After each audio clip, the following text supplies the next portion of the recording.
Gandang pagjagingan po dito tuwing umaga tsaka sa hapon. Hello. Sarap.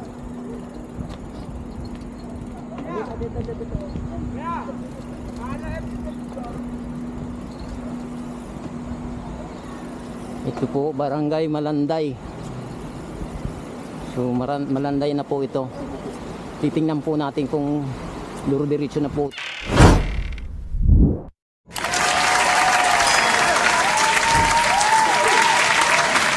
Isang magandang morning mga kapatid. Nandito po lang ako ngayon sa Barangay Tumana, Marikina, sa kahabaan ng Marikina River.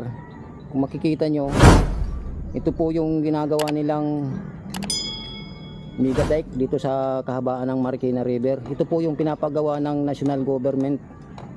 So makikita nyo po, unti-unti na pong ginagawa ng DK. So ito po yung mga nagawa nila, ang taas na. Kung matatandaan nyo, tuwing binabaha po ito po yung unang-unang tinatamaan ng tubig. Kasi ito yung pinakamababang lugar ng Marikina. So kaya pinagawa ng national government ng DK para kung sakaling tumaas yung tubig, hindi na siya babahayan yung kabahayan dyan sa taas, kabila. So ito pala, may ginawa rin pala silang esplanade. Kung sa Maynila, may Pasig River esplanade. Dito sa Marikina, mayroon din. So mahaba po ito. Oh my God! Hanggang doon po sa riverbank yung ginawa nila. So maraming tao po dito yung namamasyal tuwing so balang araw, pag natapos ito, gaganda na po ito. Ayun o, inuunti-unti na po nilang ginagawa ng DK. Kung makikita nyo doon, magkabilaan po ito. Doon sa kabila at saka dito, ginagawan po nila. So hanggang riverbank po ito, mahaba po ito. Kaya kung matapos na ito, magandang pagjajagingan to tuwing umaga, mahaba-haba po ito. Ano? So siguro medyo matagal-tagal pa to bago matapos.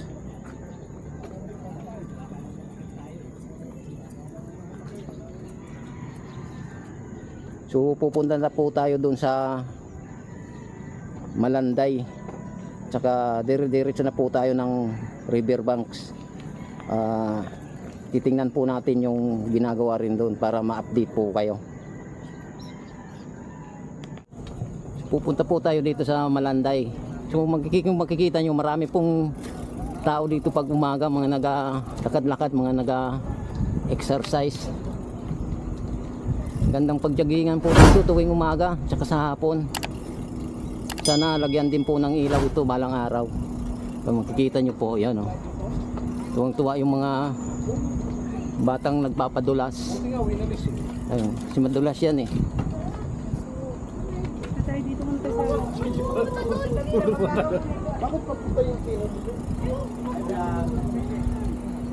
Hello. Sarap.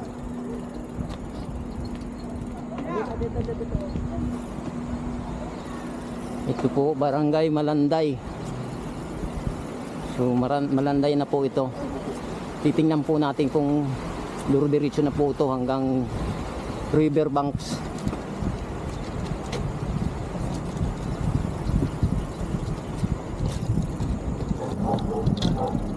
Mahaba-haba na rin pala to.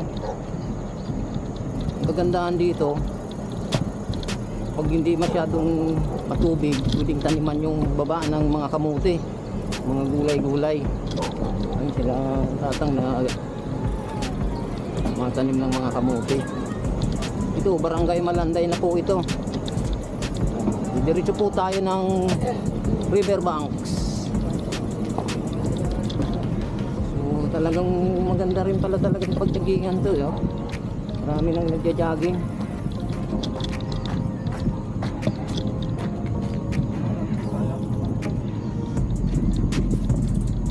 Siguro naman hindi na babahayan tong taas, yung kabahayan dyan, kasi sa taas ng ginawa nilang DK.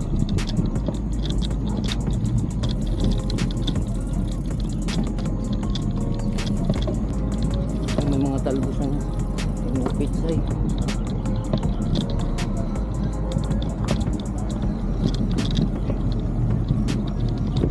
Ang daan dito kasi magkabilaan ang ginagawa nilang lanad. Kasya lang. Hello. Ito yung barracks ng mga gumagawa.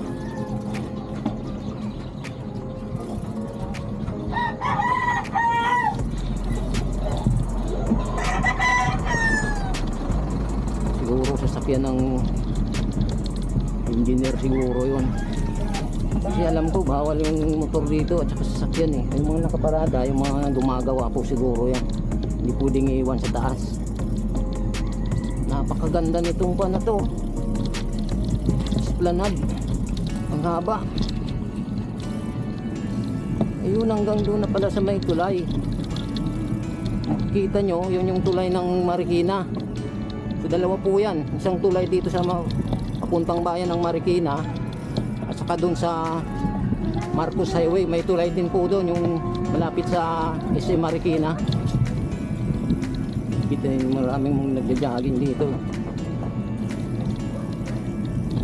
Ang isang balikan nyo po dito, pag nag-jogging kayo, solve na kayo.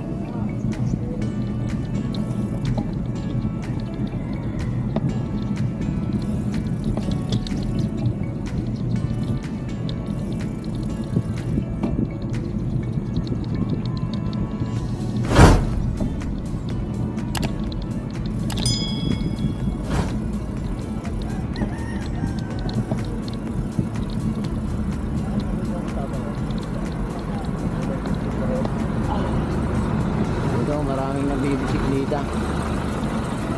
Doon sa unahan may mga tindahan din po doon, no? Ay, ito may mga nagtitindang taho saka mga nilagang saging.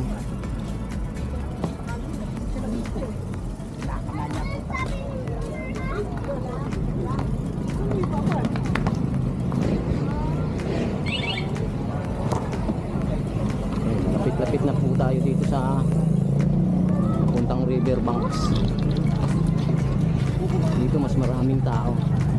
Nagtitindang mga gulay-gulay, may mga mais, muting kahoy, may mga pitsay, may mga sibuyas, mga kamatis.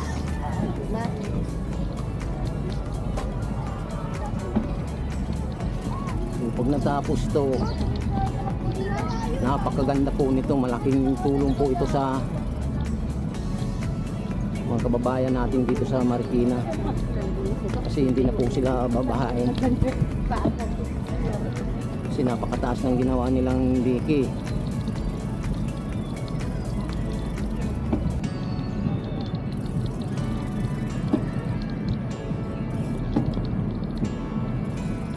Yung mga kaibigan natin sa Philippine National Police na nagwawalis po sila, masisipag natin kawanin ng mga PNP, sipag. Hello sir, good morning. Good morning sir. Good morning po. Didiretsuhin po natin hanggang doon sa riverbanks. Dito po tayo dadaan sa labas kasi sarado po dyan eh, hindi tayo makakadaan. Ito po yung sinasabi ko sa inyong tulay ng Marikina. So, yung kung makikita nyo po yung mga sukat-sukat na yan po yung tinitingnan pag tumataas po yung tubig. So proceed na po tayo doon sa riverbanks. Ang dami nagtitindang rubber shoes, mga halaman. Ito po yung barangay Santa Elena, Marikina. Ayan. Ito po yung covered fruit ng Santa Elena. Ayan.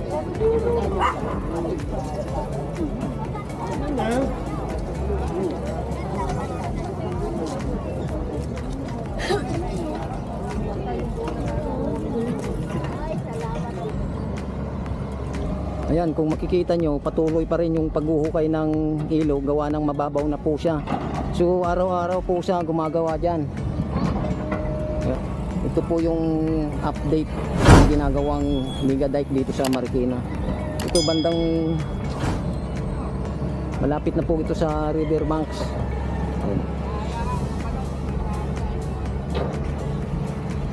Daming equipment nila, oh, mga heavy equipment.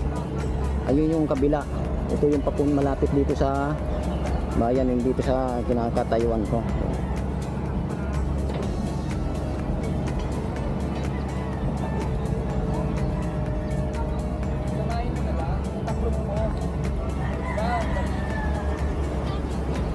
Maganda dito kasi malilim, maraming punong kahoy.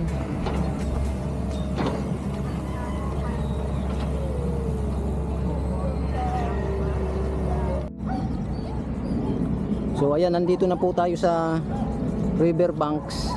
So ito po yung update ditong ginagawa nilang Biki. Ayan, inunti-unti na rin po nila. Ito po yung daanan, pansamantala pong sinarado ito dahil ginagawa na po yung Biki. So balang araw pag natapos po ito, bubuksan na rin po ito. Gagawan din po ata ng esplanade kagaya dun sa Barangay Tumana.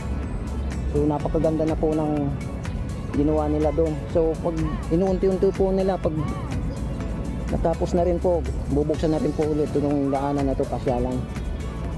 So ito po yung update dito sa Marikina Riverbanks. Ayan. So dyan banda na yan sa kabila, ayan po yung SM Marikina. So yung tulay na po na yon, yan po yung tulay ng Marcos Highway. So nakasako po niyan Barangay Barangka. So sa kabila po niyan po na Industrial Valley Complex na po, papunta na po ng Quezon City. Ito po yung part ng Riverbanks. So pag linggo, Sabado ng hapon, marami pong tao dito na mamasyal po. Ngayon medyo unti na lang kasi medyo patanghali na eh.